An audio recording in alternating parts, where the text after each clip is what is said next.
Hello, everybody. Welcome to Learn with Lowell. Today, we're joined with Larry Lawton, the number one jewel thief in America at one point, author of Gangster Redemption, fantastic book, as well as a YouTube channel. He talks about the Gangster Redemption in a series of videos, which is fantastic, and I highly recommend it. Of all the people who've had on the show, I really recommend anyone out there who has someone who's going through something, who through prison or is at risk, to really check out Larry's content. It Especially, we're going to get into a lot of that today, but Larry, thank you so much for coming on the show. Sure, no problem. Yeah.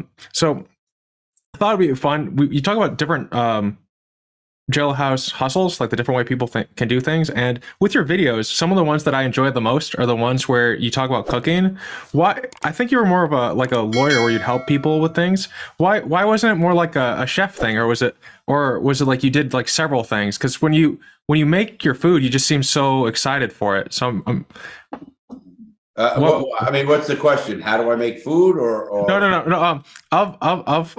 Of the different hustles you could have, did you have multiple, or was it just talking like about hustles like the football tickets or? yes, yeah. Yeah, of course. Everybody has multiple hustles. If you're going to be a hustler, you can run a card game. You could do a football ticket.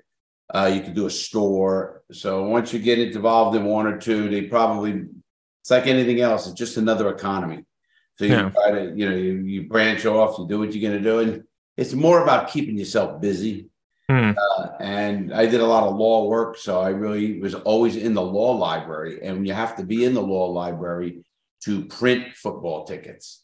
So that, every little hustle, you're going to need someone in a certain section.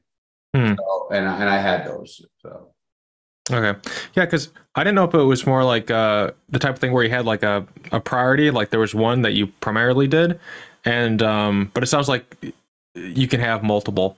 no, I mean, I did the law work. That wasn't a hustle. Yeah. I did that to help people. Oh, okay.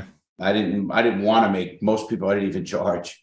And now, as far as the biggest hustle I had was the football ticket. And that could make thousands of dollars every month, thousands and thousands of dollars. So, and it usually did. So, and then you'd have runners and everybody's getting paid. It's just like on the streets. And then, of course, back in the day, when I first went in, they had cigarettes. Then they took cigarettes off the yard. So in all of the prison systems. So now it's just all a matter of stamps. Stamps is your currency there. Yeah. I know. It was just I know the jail is the one that the lawyer in was the one that really stuck out as something you did.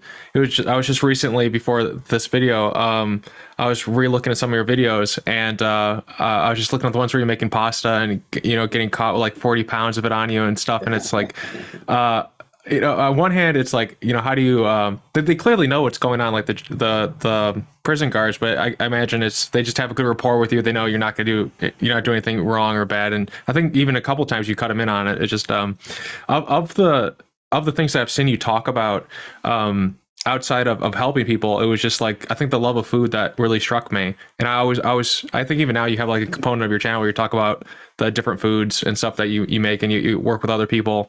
And I think like a jail chef or something like that would be like a great cooking show, because you have to be really industrious. It's like MacGyver of cooking. Like it's pretty cool in that way. We do that every other Sunday. I come out with, this Sunday, I'm doing a cooking video after this. I actually do a cooking video every other Sunday, and it's either things I made in prison or things that somebody else made, and we, whether it's a pizza or the pasta, and I actually have a cookbook coming out. Sweet. A prison cookbook coming out in about 90 days. It's almost done. We're going to start pre-orders here in a few weeks. And it's going to be the main prison dishes I made with the stories around them, not only the recipes, how you made them and stuff. Food was the one thing that, we can get together with.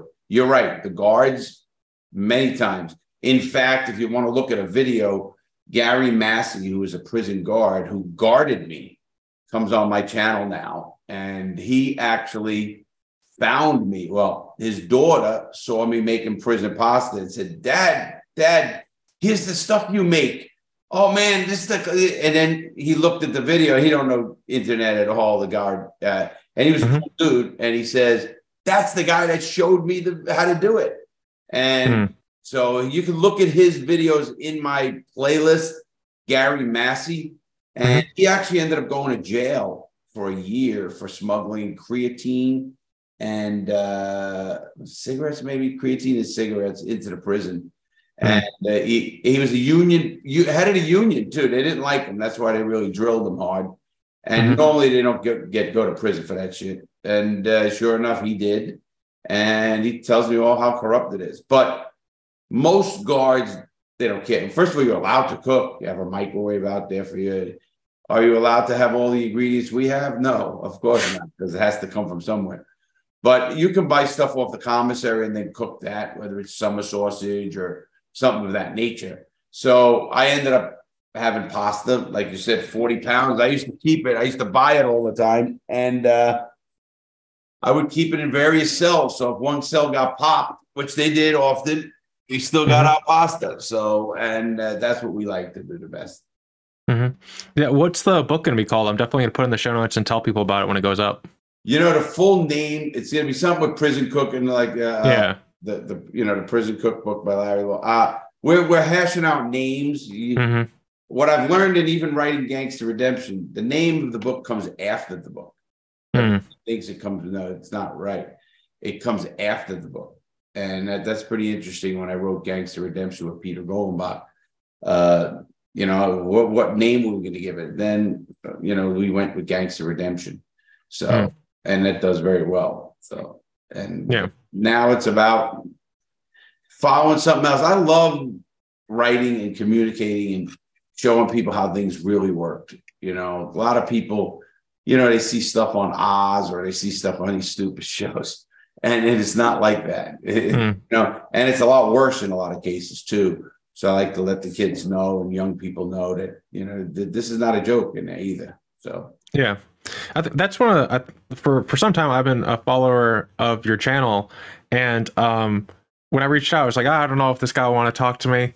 I was just like, really nerdy and excited because the work you're doing to just so openly talk about things you went through. There's some really hard stuff that you talk about, and I won't reference them here because I don't want to put you in that mental state. But it's really, it takes a lot of courage to talk about some of the things you went through, and I just want to say thank you because.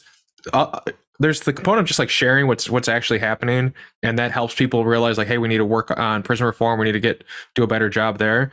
There's also another aspect where you've made a program called the Reality Check program, and you help at-risk youth. You help people make the different decisions to have a better life, which is fantastic.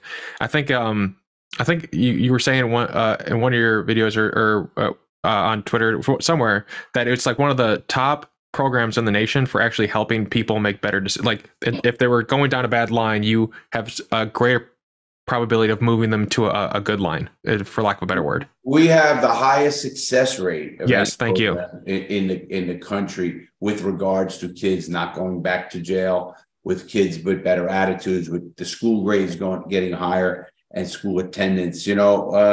That's something because. You said a lot there. First, I like to go on small shows just to help people out because everybody, I'm only doing YouTube 3 years. And now my podcast is top 1% in the world. So it's pretty wild. And I just did a podcast myself today, and I had a cop. And yesterday I had Matthew Cox. And I have various people come on. Just to give a different perspective, because it's really kicked back my podcast. It's three guys. That's why we call it The Real Deal, because we just sitting around. You feel like you're in on the game. People, the mailman walks in the door. My mother can walk there. It is. It's a bunch of guys just hanging around bullshit and with knowledge, obviously. I'll be 62 years old. And I look back at, all the shit I went through. And some of it's tough, like you said, whether it was child abuse or whether it was being strapped down naked. I still get chills when I think about those things.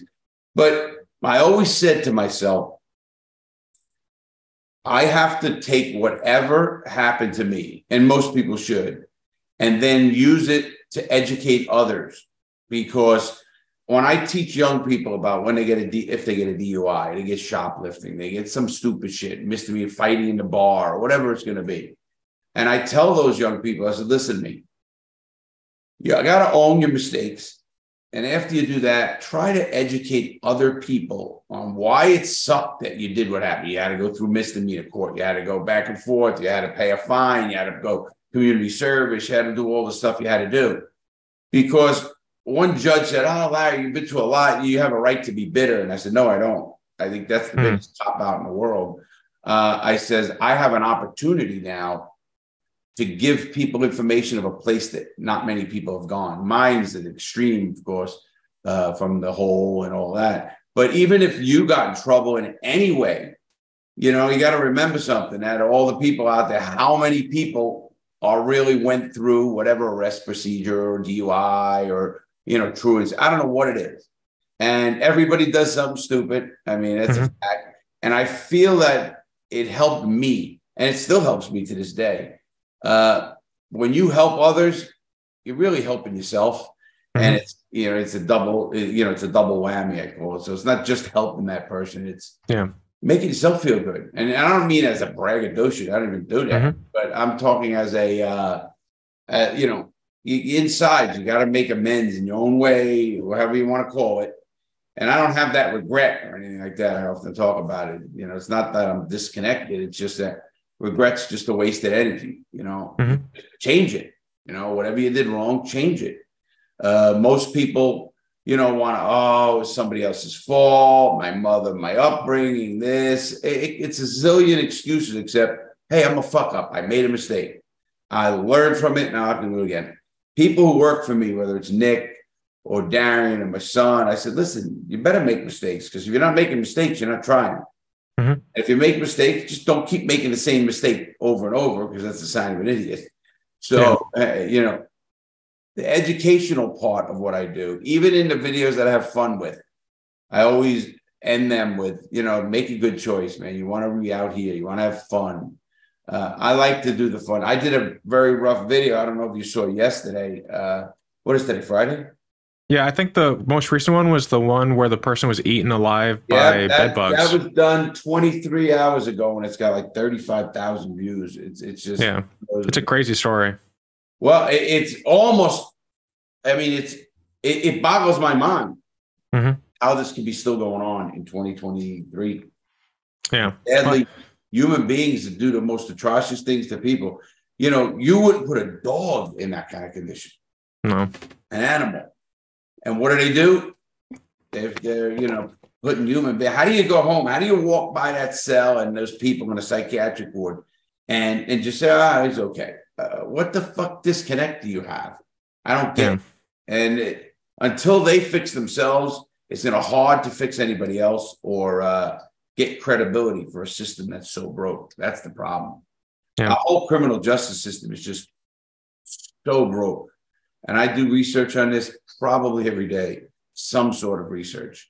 And I have professors call me from England, and, you know, we'll start stuff. And then I love to debate people about stuff from knowledge of my own. They could read a book all they want. I'm going to tell you what the real deal is and how it works and why the guards do what they do. And I think that's important. Yeah, no, it really is. And I'm curious, what do you think separates your program that gets through to people, to kids, or to people that are, you know, at risk? Because they have like the scared straight stuff, which I think people have shown through studies that does not work. Does not work. Yeah. What about yours that you think separates, where people actually listen and hear it, and make changes, which is hard?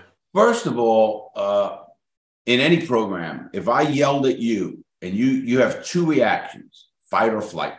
Yeah. You don't think you could beat me, you're going to think of a way to get away, you know, get out of here.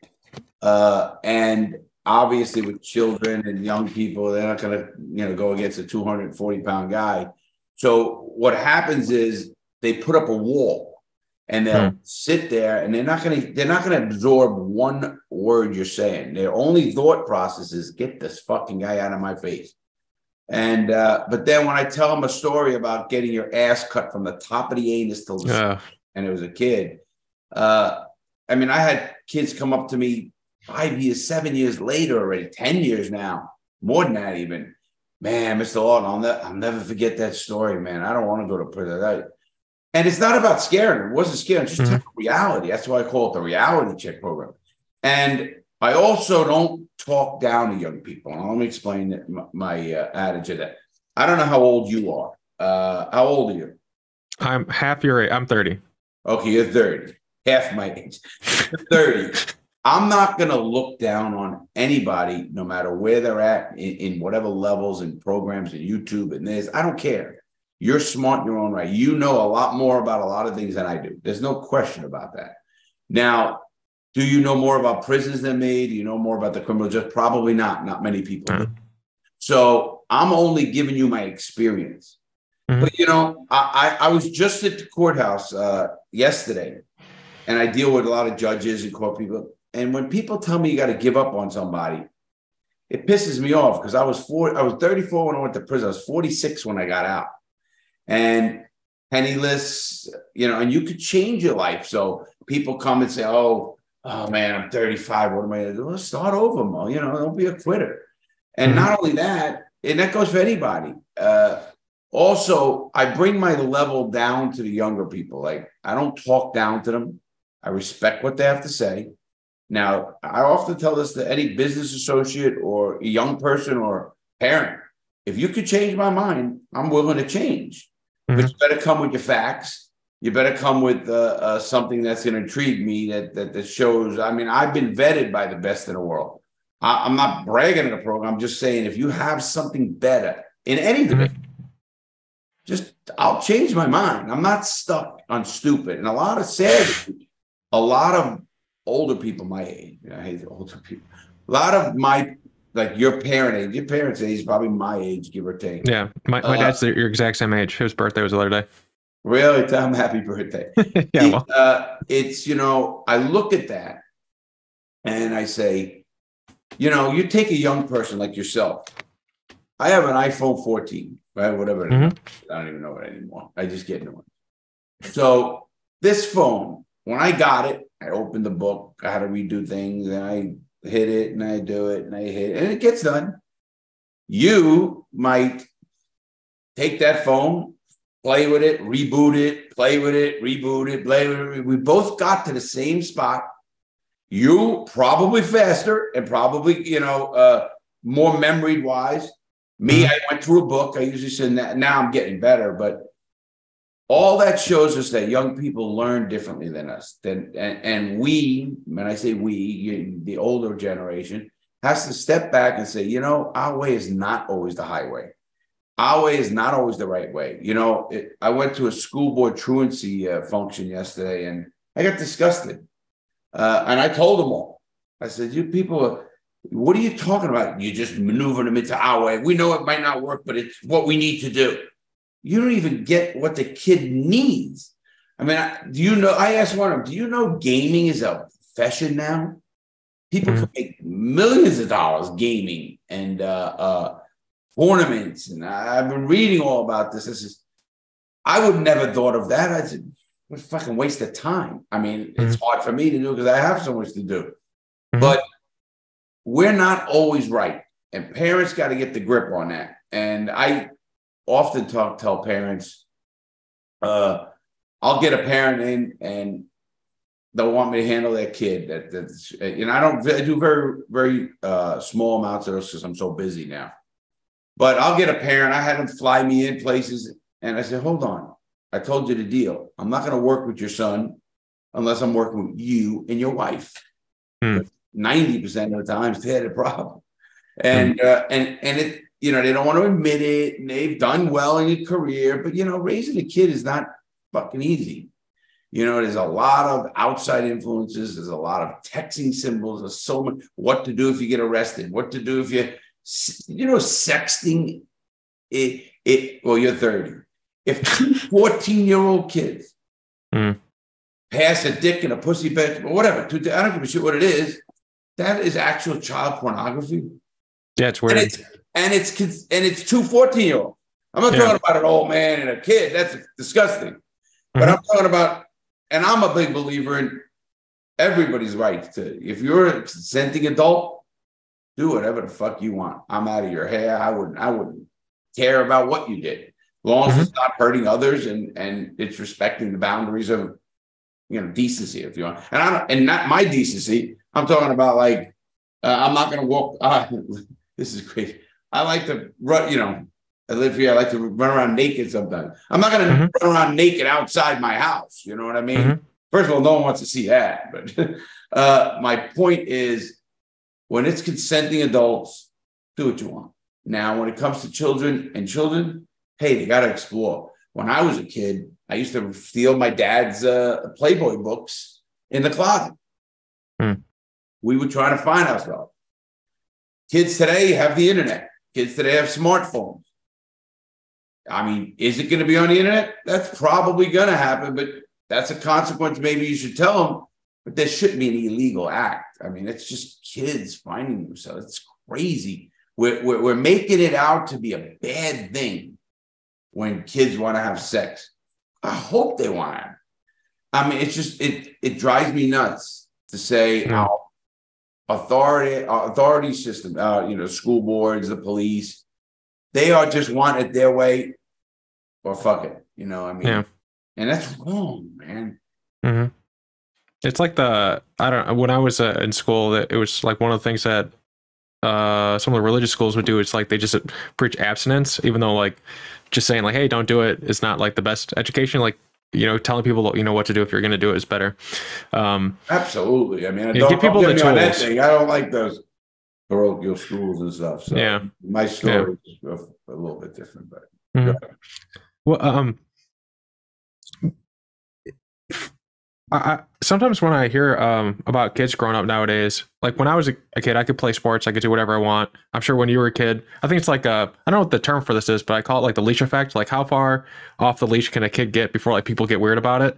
And in terms of like, when I was a kid, I could like run to like, my neighborhood, go pretty far before people would bother me. But now it's like you can't go outside the door without a parent watching or being concerned about it. I imagine when you were a kid, or at least my parents when they were a kid, I don't think their parents really minded. They could be like on the other side of the lagoon or something, like it's all good.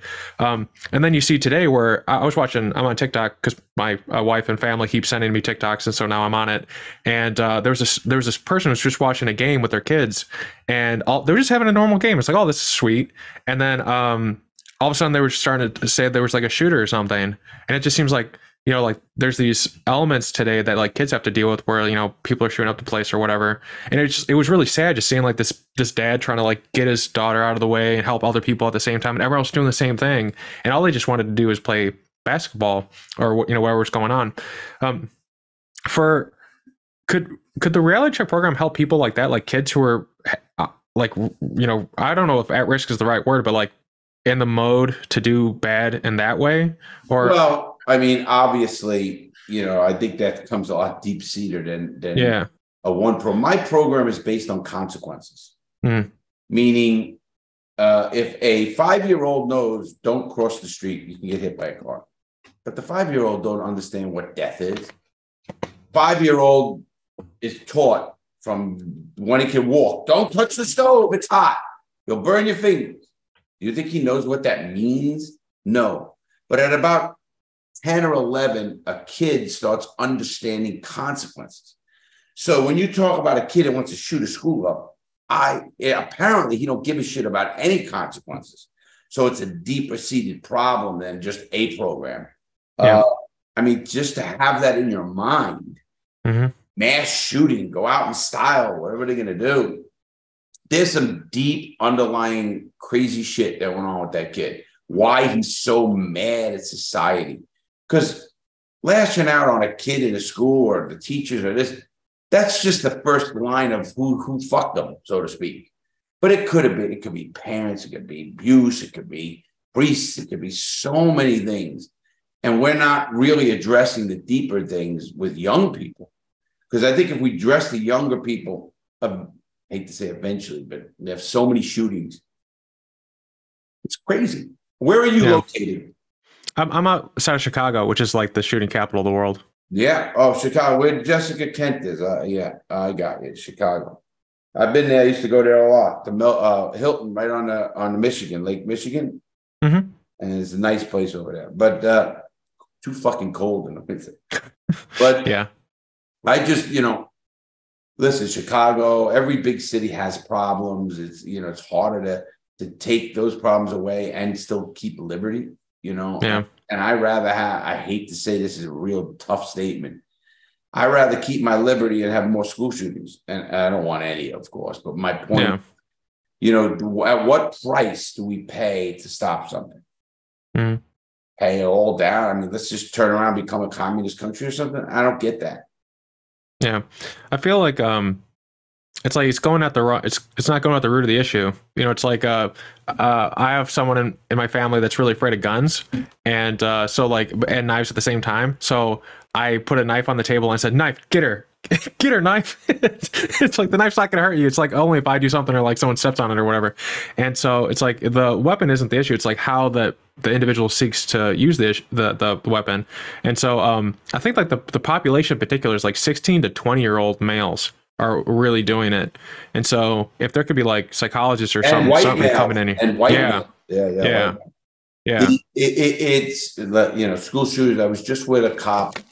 Was on a SWAT team, 14 years in the department. He's a good guy, and he's going to be on my podcast more as an expert with his policing, And we had a good talk, and he knows. He goes, he knows me too. He follows me and stuff. He goes, I know you're going to call me out on it. I said, absolutely, not with malice, but maybe someone can hear it and change the system. Mm-hmm. Because right now, we have such an us against them mentality with police. That 14-year-old kid who might have been a little fucked up or whatever is not going to go to people, or his friends won't go to the cops because they have this disconnect with police. Instead of going to them and saying, "Listen, my buddy's having a bad time, man. I don't know what he's going to do, man. You need to check on him." And maybe Baker Act them down here. They call it Baker Act somebody. But it's a fine line. There's always a fine line. But I rather have that liberty than that comments or anything else for that matter. Mm-hmm. Yeah. And I saw a video of like some Swedish people were visiting New York City, and they talked down someone who had a gun or something. Like they just like talked him down to the point where like he just sat down and like chilled out.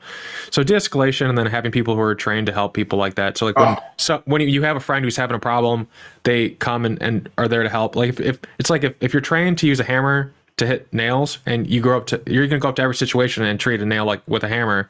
So if you have someone who's who would respond extremely negatively like that, who's having a mental health issue or something, you're only going to get that one type of response. So I like to see more training and like more support to police officers to help out kids, and more of a support system to help out children. Because it just feels to me that there's not like something, like you're saying, like there's something fundamentally wrong where like that's the outlet. Like I mean, as much as I work in the criminal justice system, it's really broke. Yeah. I mean, it's broke from the top down. It's broke from the laws that are being made that are just bullshit. You can't jack. Literally, masturbation is against the law. Yeah, you went to the hole for this. Yeah, I ended up suing. And my point being, it's everything.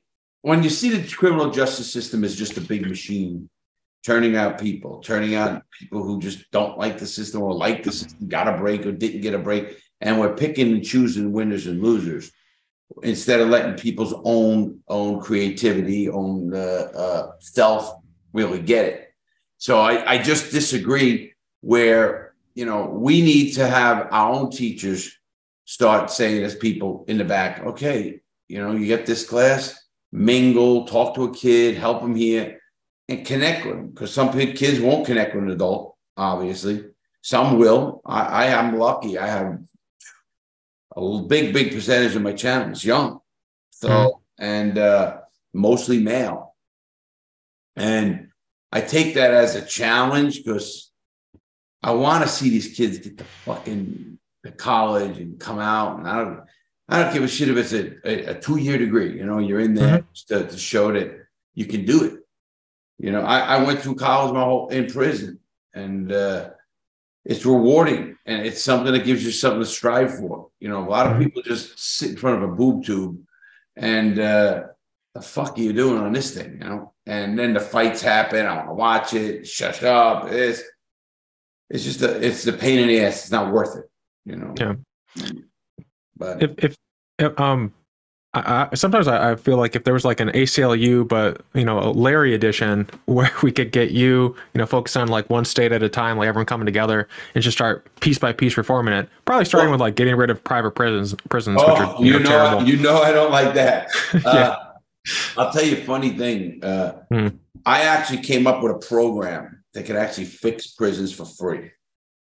I'm almost at the belief that they don't want the system changed, powers that be. And there's so much money. There is literally billions and billions of dollars, not counting new construction, not counting supplies or stuff. It's $1 billion industry, housing inmates, ICE inmates. All this is just, it's a revolving door. And the big people with the money don't want to give it up. They're making their 50 grand a month, 100 grand a month. They don't give a shit about much. Okay, we don't care, and that's wrong. Until we as a society admit that we have a problem. I don't know if you ever saw this show. There was a show out called The Newsroom. Yeah, with it was like Will McAvoy or something was the main guy. Yeah, that was Jeff Daniels. You remember him? Yeah. What a great actor, that guy, from that part to Dumb and Dumber. And anyway, his opening scene was one of the best, truest, because I looked it all up, scenes I ever saw on a show. And that's Aaron Sorkin, though. Aaron Sorkin's and he's not The West Wing. Yeah, exactly. He's not scared to, open an envelope and let him know what's wrong or right. And it just boggles my mind. There's so much money involved. I don't know what it's going to take. I don't know if it's going to take a politician's kid to get killed or somebody's, to say, all right, this has got to end. We tried this shit. It didn't work. Well, let's try something else. I'm telling you, I went to this court hearing on Thursday, and I was disgusted. They didn't give a shit about the kids. They didn't want, they got to understand they don't know it all. That's the key, And I often tell people this, you'll like this. I say, the minute I stop learning is the minute I'm in the grave. Because this freaking world is massive. I mean, this country is massive. And when you're doing what we do, it has to be a passion, because, who's going to read books like I read? I mean, people think you're crazy, but I like them. I like the way they are. They presented. Because I get it. I get the law. I get the Supreme Court. I get how, obviously the structure of the government and the executive branch and then Congress and Senate and all the shit that goes along with that. Just we need to get people more caring. And that's the people in charge. I don't blame the kids at all on any of this. I don't give a fuck what's wrong with your school. Yeah, there's time for that. There's a lot of fucked up kids. We know that. But the system is not helping them, or the system is exasperating it. And these kids are worse when they come out than when they went in. Yeah. I think that's one of the benefits of having the states in existence, where you can fluctuate the laws. I think maybe if we were to focus on like Florida or I don't know, a state that is already open to changing things, you could change it on the state level and then state by state, move it around. What are some of the principles of the system that would change, like how you change it? Well, obviously, I think we need to get to kids before they get in trouble. That is the kid. We need to educate parenting. In fact, August 19th and 20th, I think it is, I have a parenting seminar just for parents in Miami, Orlando area, right near SeaWorld. And it's important. It's important that parents realize they need help. Today's technology, I have friends my age. I happen to be pretty good with computers, and that's just self-learned from getting out. But you got people who are out there for this whole, they can't even text. I had a guy, I'll embarrass him, Sam, my partner, and I said, he didn't know how to copy and paste something. And you're thinking, what do you mean? Yes, copy and paste, not too difficult. But it is what it is. So I think we just have to work every day to do the best we can and put your shoes on and go about the back. Because that's what we can do. Yeah. They're developing these new AI systems like ChatGPT. I don't know how much you're into them, but Oh, a lot. yeah, yeah, they're the ability to just build some type of like AI assistant that'll, you could tell it what to do. Like it could build a website for you based on what you just tell it. It's pretty cool. So like you won't even need to know how to copy and paste. You just say, hey, copy and paste this, and it'll do it for you. Yeah. Like a genie. I mean, technology has come so far. I bought my son a computer. Well, I had a computer. When I went to prison, it was $5,000 I paid for it that year. Beautiful 6-time modem. What the frick is a modem anymore? But it had all the bells and whistles. And it cost me about $5,000-6,000, I remember back then. And I 3 years into my sentence, I said, I don't do this. Give it to Larry. My son is going to school. He called, when I talked to him, he said, Dad, that's a piece of shit. I can't, that's outdated. Mm-hmm. And boy, I didn't know any of this. So I was like, wow, holy shit. I mean, it is real, what we're talking about. Mm-hmm. And, you have to embrace it. That's another thing people my age normally don't do. They don't embrace the things that, they get set in their ways like their mothers were, and they complain about their mother, and I'll never get like that. And the next thing you know, and they're fucking exactly like that. Yeah. I live with a 90-year-old mother. I got to catch myself for getting into ruts or something like that, because they, listen, you don't live to 90 without something, but I don't know if I want to live to 90, to be honest. And so I'm trying to get to the point of we, the adults, need to get off our asses and either get out of the fucking way and let these young people take over. A lot of people complain about climate change. There's change. Where it is, who the fuck knows, and nobody came up with something to fix this great thing. But I have big faith in your generation, the 30-year-olds, the 25, your generations of figuring it out. Because every generation along the way figured it out. Mm-hmm. And all you have to do is feel the urgency. Feel that urgency. Why a letter, red, bright letter. Mm-hmm. I don't know. Yeah, I think in your time on the planet, we went from having a giant ozone layer hole because of CFCs to now I think it's mostly, if not completely, healed. Like we had a giant ozone layer from like the 70s, 80s. We fixed it. Absolutely. We did. California was the biggest example. I mean, I remember the 70s, and you couldn't look down the block. It was all smog. It was garbage, pollution. It was terrible. Now look at it. I mean, they figured a way out, and they got 43 million people here. The next state is Florida, Texas, 27 million. I think Florida's at 23 million. They got 50 million almost, 44 million, whatever, something like that. Yeah, I think if you were to kick off California from the United States, it would still be like in the top 10 nations of the world in terms of GDP. With the GDP and everything, absolutely. Yeah, it goes to here's some sad stats you won't like. If you broke off the prison populations in every one of our states, most states have a higher incarceration rate per capita for sure than almost every country when I listed them. And the feds forget about it. So what does that show, though? And I don't get when people go, it's showing we're hard on crime. No, it means you can't educate your people. It means you can't show them that there's a better way than using a gun. Now, I'm not, this is coming from a criminal now, but it's so sad that there's such talented people that I see. And that's what always hurt me. That's why I started my programs and stuff, is I watched too many people come to prison and get stabbed right on the, TV room floor, killed. And it's a wasted life, man. And we've gotten to that point, sadly. I don't think people give a shit about the sanctity of life. I'm a libertarian, the biggest one you ever met. Listen, if it's a woman, do what the fuck you want with your body. I'm not telling you what to do with your body, with that. But the fetus, the male has right. Yeah, you go carry that fucking baby around fucking 9 months and then tell me who got the rights.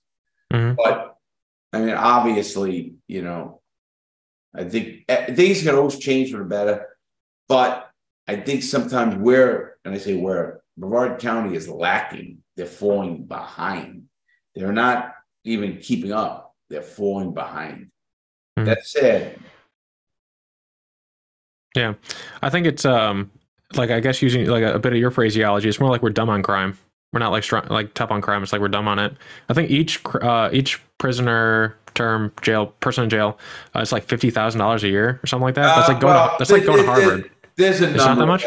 There's a number estimate, depending on where you come from. Meaning, Yeah. if you depart from the whole, or you go here, if you have high medical costs, there's a lot of different studies. I usually take the average one, which is $32,000 a year per inmate. That's a lot. So of course, you can put them through Harvard. Yeah. And it's a shame because the prison system makes money off their labor. So it's nothing license plates, labor, the whole thing. Yeah. When you talk about inside, how you have to have like shanks and stuff all around you, like ready in case someone attacks you. Well, you have to. Want them, put it that way. Yeah. Well, and you talked about how when you got out of prison, that it was shocking. Like you were scared. And I'm wondering, how long did it take you to get to the point where you weren't just hyper, concerned for your environment? Wow, great question. That's a very good question. Never. I still get fucking jigs when a fucking cop is behind me for a little bit. And I work with chiefs of police. I work with judges. When I first got out, there's a great story. I'm going to watch. A friend of mine, Dennis, childhood friend, buys me golf clubs, right? I'm a golfer. I'm out. He's just helping me back. He didn't know where I was. And then he found out to talk to one of my sisters. And he ends up being a great friend with good childhood. To this day, we're very close friends. And, Dennis buys me golf clubs, says, come on, you're going to come golf. Now, I got out on August 24th. Well, Dennis's birthday is December 23rd. So August, September, October, November, 3 months out. I'm 3 months out of prison.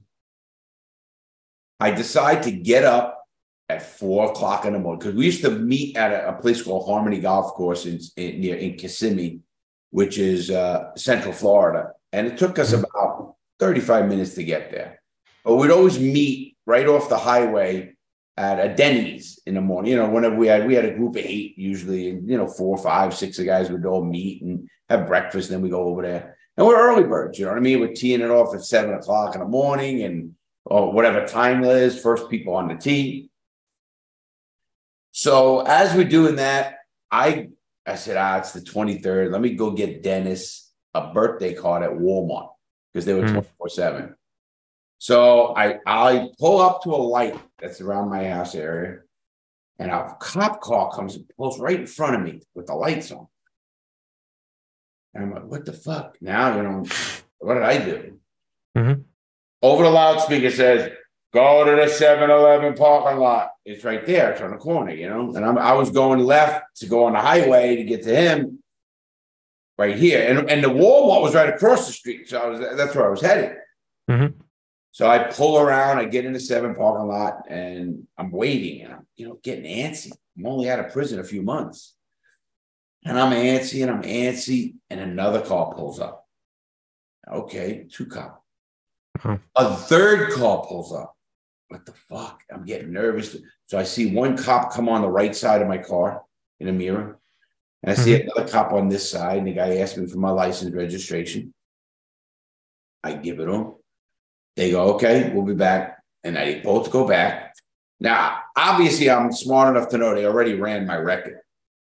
And my record isn't the greatest. So, I was in a mob, my whole story. So I'm sitting and I'm nervous, man. I'm nervous. What is going on? This is crazy. And I'm waiting. Now, what's going through my head is I'm running. I've got to get out of here. Who's going to believe a guy is going to Walmart at 4:30 in the morning and thinking of breakfast? So then another cop car pulls up. Now there's 4 or 5. It ended up being 5. 5 cop cars, and now they're all huddled. Not all of them. Some of them are still stationed around, like, like, what the fuck is going on? I'm literally looking. I get goosebumps doing this. Mm-hmm. So I see the cop car, one on this side again, 2 now. It looked like 2 plainclothes cops and a uniform. They walk up the side and they look in, it was December and it was even Florida, a little cool out early in the morning. I lower the window and it happened to be a civilian. And he said, "It's not him." And I'm like, well, what the fuck, He goes, "Okay, sir, we'll be back in a minute." They came back. They said, "Okay, you can go." I ended up finding out later that the other 7-Eleven right off the road was robbed by a person with the description of my car. Mm-hmm. Kind of like, not my car, but whatever, late, older blue Skylark. I had a Buick Skylark from my dad. Mm-hmm. And I thought about that for a long time. I said, what would have happened if that clerk, because it was the clerk from the store, they were doing what they call an on-site ID check, a lineup, on-site lineup. So they could just go, is it him? Is it? Yes, that's him. And then they can do this. Then go deeper. But so I end up like, what the fuck? I find out that 7-Eleven was robbed and they got away with a lot, all the same car. But what if it was a guy? What if that guy said, "Yeah, I'm not sure. It looks like it could be him," because he happened to be a bald guy with a goatee, let's say, at the time. What the fuck's happening to Larry? Because nobody in the world is believing Larry went to Walmart at 4:30 in the morning to get a card for a friend and go, although I know lawyers at this time. I just got my program into the court system, that quick. And I'm like, what the fuck? And it stuck with me to this day, because, our system's so flawed. And then one flawed system like that, I go crazy. I don't want to go back. I run. I get shot. I mean, there's so many scenarios that could have went sideways on that. And, it's just like this. Another scenario. I'm in this office right here in the studio. I have a studio at the house. I don't know if you saw it. Yeah. Oh, wait. At the podcast studio. I like the couch. Well, for people listening, we're seeing the studio. There's a couch. There's a recording area. It looks pretty nice, actually. Yeah, it is pretty nice. The whole get up. We got multiple monitors all over the place, all this stuff. So anyway, I am here in this house a year ago, and I'm putting together the bar. Now, I stay up very late. It's just me. I'll stay up till 2, 3 in the morning. Sometimes long, all-nighters, I'll drink coffee out the ass. But I'm putting together the bar at 1:40 in the morning, a.m. I hear Larry Lawton. I'm thinking it's something on the computer, Mm-hmm. And I come up and I open the door and lasers hit my chest. Like, don't move, loudspeakers, lights, door. And I got my phone in my hand. I mean, I'm like this, and they walk out, and I walk out, and I comply with the commands. Everything's done. I get down on my knees. They put cuffs. I'm freaking. I'm not all freaking. I'm nuts too. I'm screaming, "What the fuck are you doing?" I'm crazy. Mm-hmm. My house was swatted. Mm-hmm. You know what that is. So when the house got swatted, they said there was a guy in here, got the 2 people hostage. The one man, it was supposed to be me, was on the floor bleeding. The older lady is tied up. If I don't get so much money, I'm going to kill him. And they cut streets off, the whole works, and I look and say, what could have happened there if I was not up at 1:40? And I asked the chiefs, I asked the lawyer, they would have broken the door and see what's going on. Now, you break in my door, believe it or not, I don't sleep that well. You're going to have a baseball bat in your head. You know what I mean? I mean, It'll be great. They'll be shooting me. Yeah. And I think of that and I say, how close can we come to just ruining our lives? Now, and no fault of your own now. Those are incidents that are totally no fault of my own. And that is why I think I'm so hyped on young people, young people making good choices. If you ever hear me on every video, I always say, I say, come on, guys. I mean, you don't want to go where I'm going, where I went. You just don't want to do it. I mean, there's zero rehabilitation in our system. Now, what you said about the other one, the Sweden system, the German system, the Norway system, they're so well run. They've legalized drugs. Not one bit of fucking crime went down.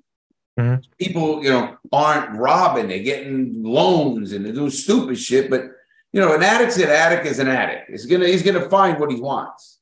How he gets it is another thing. And I always say, I'm a pro-drug person. Not, kids, of course. But you're an adult. If you want to fuck your life up, here's the consequences.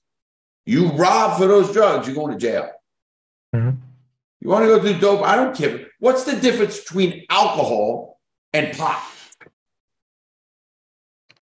Pot's probably less dangerous, actually. Absolutely. I could go, and that might just be because we don't have as much data behind it as we do alcohol, which we know is a killer disease.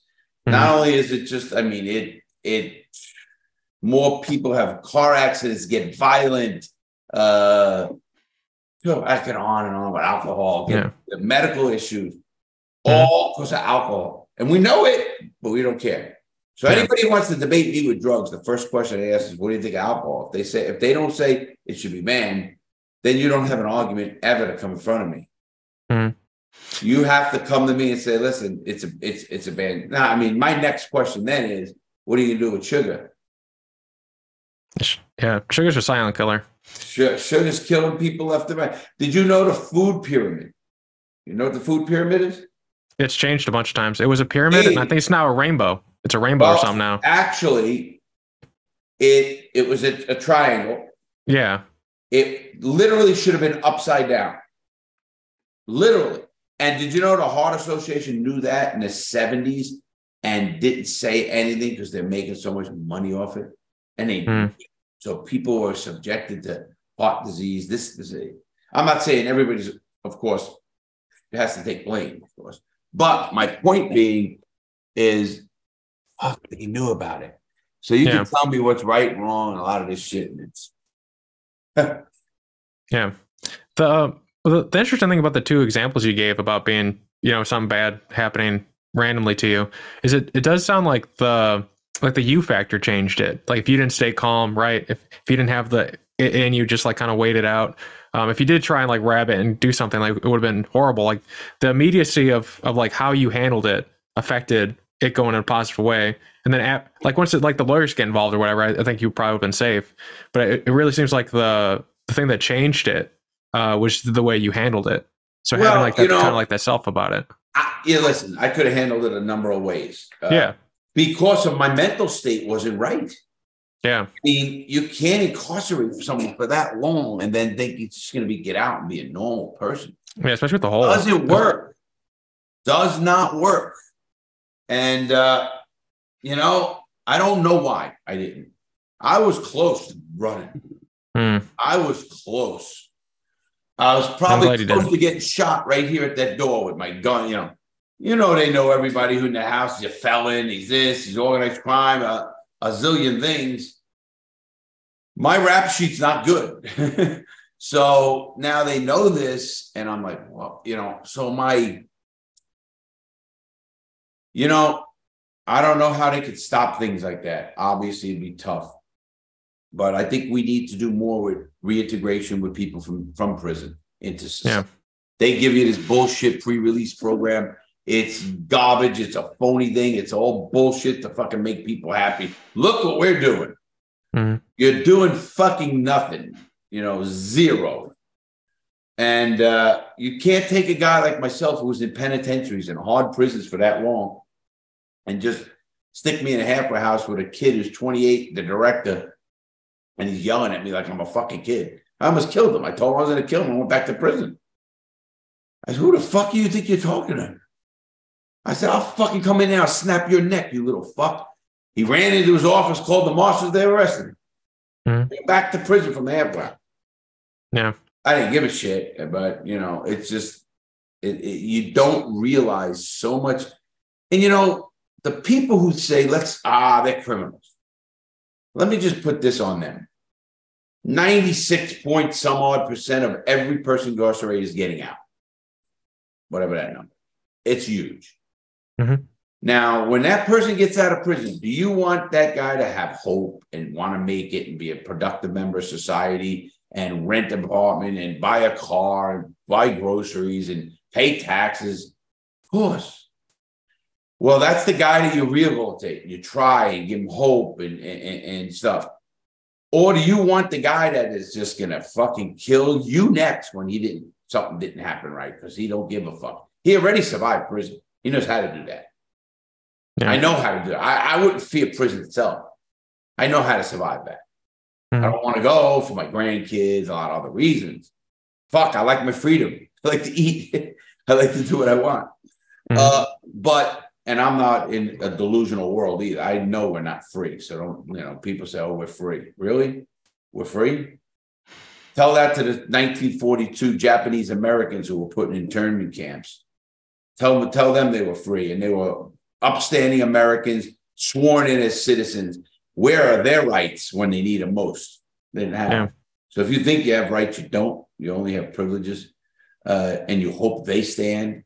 And again, you know this as well, probably doing enough podcasts, that money talks, man. It's crazy. I mean, you got money and back for bail, for great lawyers. You're walking.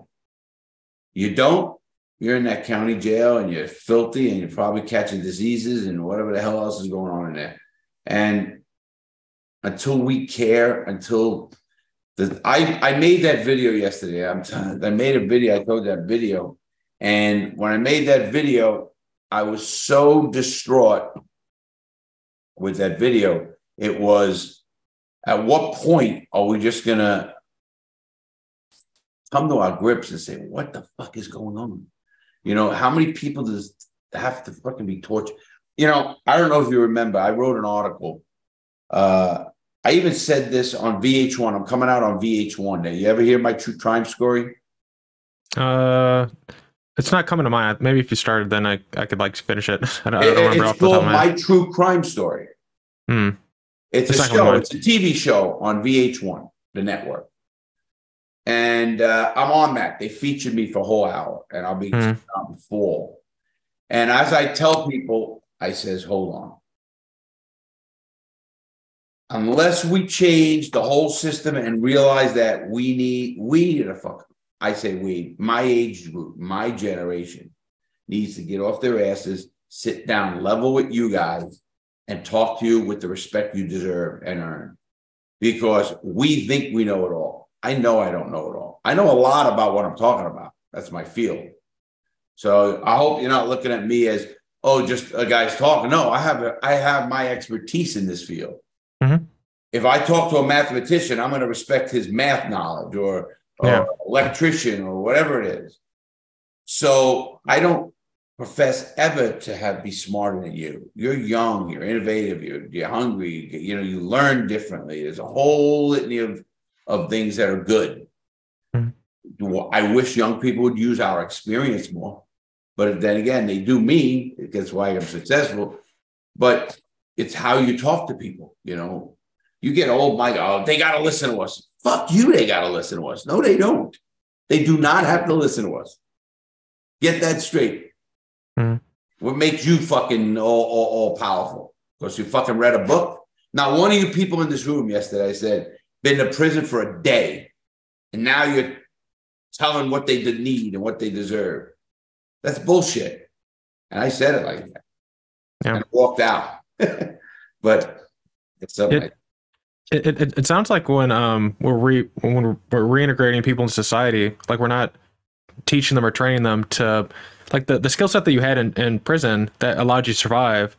Like when you're in the halfway house and the guy's talking to you that way, if someone talks to you that way in prison, like 8 other people are watching to see if you're going to let it go, right? So like the skills that allowed you to be successful there are not being retooled to let you be successful in the halfway house or, you know, moving outwards. So we're not like, in your case example, it doesn't sound like we're giving people the training to really make their transition out. Because like in that scenario, it sounded like this how you address the person who was being rude to you is the same way that you address something in prison. Because if you didn't, like people would you know, attack you or like assume you're weak and start breaking on you. You have to, you know, portray strength. You can't show this and stuff.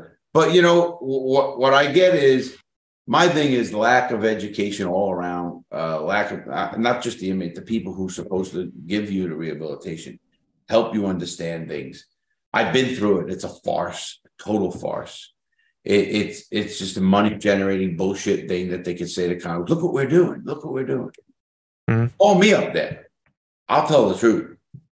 I said to one kid, Nick works here, and I said, Nick, I'll tell you one thing you never find. I won't lie to you. My life is crazy enough. So I couldn't make up the stories. I says, all backed by the FBI, backed by news organizations that really dove deep into my stuff. When they did my book, Peter Golenbach, 7-time New York Times bestselling author at the time, you know, he couldn't, you know, he had to, you know, make sure it was legit, right? And he goes, man, this is amazing. I was on the Concrete podcast. You know that one? No. Concrete's a very big, it's a big podcast.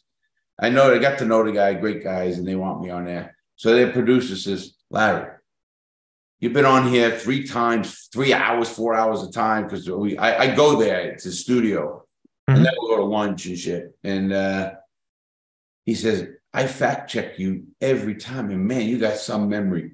And I said, not just the memory. I says, I like what I do because I don't have to lie. Yeah. And I don't give a fuck either.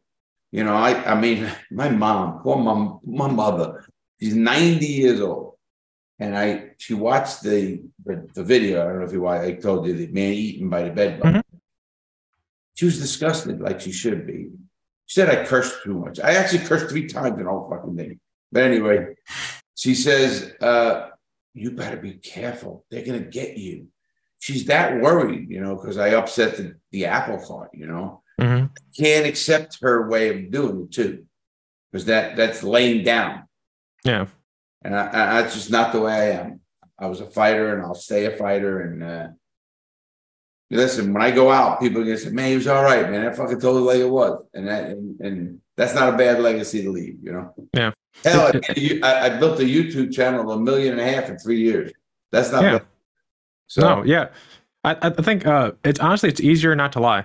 You know, you have to do like so much work to remember. You have to like remember all these things. Like I always tell people I'm too lazy to lie. If I don't want to answer your question, I'll just tell you I don't want to answer it, or I'll change the subject. Like life's easier that way. Absolutely smart. Yeah. Smart young guy. Absolutely. Yeah. First of all, why are you lying? Yeah. You're impressed. We're gonna find out eventually. What the fuck? Why? What do you gain? Listen, you tell me to lie, and I'm going to give you $1 million. I might lie to you. You know. But, you know, it makes zero sense to build yourself up to something you're not. Like you said, who can keep up with themselves that way? Yeah. I go on shows, small and big, every day, or I'm on a show, or I bring a person on a show. If you ever watch any of my stuff, I don't have a fucking note in front of me or nothing. I might take some pointers off of internet when I do a law case or something of that nature. When I'm sitting at this podcast, there's no fucking nothing but me rapping, telling stories, and people say, "Man, I heard that story." Yeah, well, I can't change it. This is what happened. You know? So, and I just think if more people would be like yourself and just say, "Fuck it," you know. Listen, I always tell people this too: no matter what you are, who you did, what color, size, dick size, I don't give a fuck what it is. There is people who are like you and will follow you, and with the right content, being the right person. You know, I never worried about that because we all put our pants on the same way. Yeah. Period. You know, and I never get enamored with celebrities or my you know, I was out today, I was at lunch and somebody, "Oh man, let me say, can I take a picture?" Sure. I don't. I mean, I've met a lot of famous and big people. I don't give a fuck. Yeah. I mean, I'm not saying I'm not impressed with what they did and how hard that. Because I know what this takes. You know what I mean? Mm-hmm. You know now how the consistency, hard and the grind and everything else that goes along with what we do. That's why I try to help you small channels out. Because Mm-hmm. I know how hard it is. And if they're willing to keep doing it and stick it out, good for them, man. For whatever reason, Mm-hmm. whatever made them motivate like that, good for them. So I love that. Yeah, I'd love to see you testify in Congress or something, like have people actually study what you're talking about and implement strategies to alleviate it. Because if we like decreased, things over every couple of years, decrease the prison population by 10%, reintegrating people to society, and we also made it so that less people are going in there, the economic boom from that would be just ridiculous. Well, there's the counter to that too. You know how many jobs we lost, and listen, when a prison goes up into a town, it is an economic boom to that town. They have to buy the food from that town. They have to buy the produce and all the stuff from the kitchen. Then they hire outside companies, and there's a lot of money goes involved. Listen, those prisons cost $40-50 million to make at minimum. And, they put these things up there, and what's their goal? Fill them. And sad, very sad, but, yes, would there be other jobs? Would people be able to do other things? Of course, we're a pessimist. This whole country is, we have tech jobs, and we had labor. So a lot of labor jobs are even taken over by robots, obviously, with the auto industry and everything else. Trades are really good though. The what? They're like trades, like electricians, plumbers. Like, they're needed so bad. Right? Yeah, they can't find people. They can't find, and they make good money. Yeah, they make really good money. And anyone out there who's like, "Hey, I don't know what I want to do," go talk to someone in the trades. Like they'll let you test out a bunch of stuff. It's great. What do you mean by trades? I'll tell your audience is the trades is electrician, heating and air conditioning, carpenters, plumbers, steam fitters, bricklayers, concrete work. They're all, and up north where I'm from, they still have unions, and they're so strong. And listen, my brother was a sheet metal worker, tin knot. And when he left, he was making $110 an hour, $110 an hour. You know what I mean? He's retired with a good pension, and he's, so. And they have sign-on bonuses. They'll pay for you to go to college. That's how much they don't have enough people. They'll literally pay for you to get the training, and they'll give you like bonuses and stuff because quality people are hard to come by. Even people wanting to do it. Yeah. Absolutely. Yeah, I do got to leave here. It's 4:30. Yes. I was keeping an eye on the time. Just quickly, what books would you recommend people check out other than yours, which will be in the show note? And we have the food one, which I'm very excited for because I love cooking and I love your passion for cooking too. So it's like I actually check out a lot of the ones. We're making your pasta later today. But prison pasta. Yes. Take a video, please, and post it on. I'll share it. Okay. I don't know. And then put it on Instagram, and just tag me. That Nick will see it, Darren will see it. I love that prison pasta, man. I'm telling you. It looks delicious. That's why it's like, it looks delicious. Now you make me hungry. But then the innovation of it too, with the hockey puck thing you make with the cord that you put in the water to boil it. The innovation of it. It's called the stinger, right? Yes, yeah. It's just like there's so much layers to it. But anyways, yeah. So short on time. What books would you recommend people check out? I will read all of them. This is not all my whole library. I like to read. Gangster Redemption is my book. Yes. Our program, if you have a troubled person, go on the website, realitycheckprogram.com. Just go to the store, look for Reality Check. It's $35. It's cheap. The book, everybody says they can't find the book, because what got me doing the book though? People said, "Hey, where can I find your book?" It costs $150, $180. Well, that's people selling used books from the old days. That's why you could buy my book to this day for $19.95. If you email us, I'll sign it going out. You know what I mean? And for nothing. And then, so we sell the books all day long, and people. So go to the website though, not the Amazon or anything. Or go to any video any one of my videos on YouTube. You click in the description, and in that description below, is the book link. Okay. I'll make sure to add those in particular. You got it. Good job. Yeah. Hey, I hope more people try to get answers and get people that are just, that we need to keep this in the forefront. Because sadly, most people who are incarcerated are forgotten. Mm-hmm. And I just want to thank you for coming on the show. And anyone out there who feels, I think you're just really an inspiration, because you go from, prison to building, writing a book, to doing YouTube, to finding a voice to help other people. And I think anyone out there, there's a lot of people my age that feel like, oh, what am I supposed to do? Where am I supposed to go with life? I think actually reading your story, hearing about your life is really inspiring. So I hope everyone checks it out. And I want to thank you so much for taking the time to be on the show today. And thanks for having me, and you keep up the good work.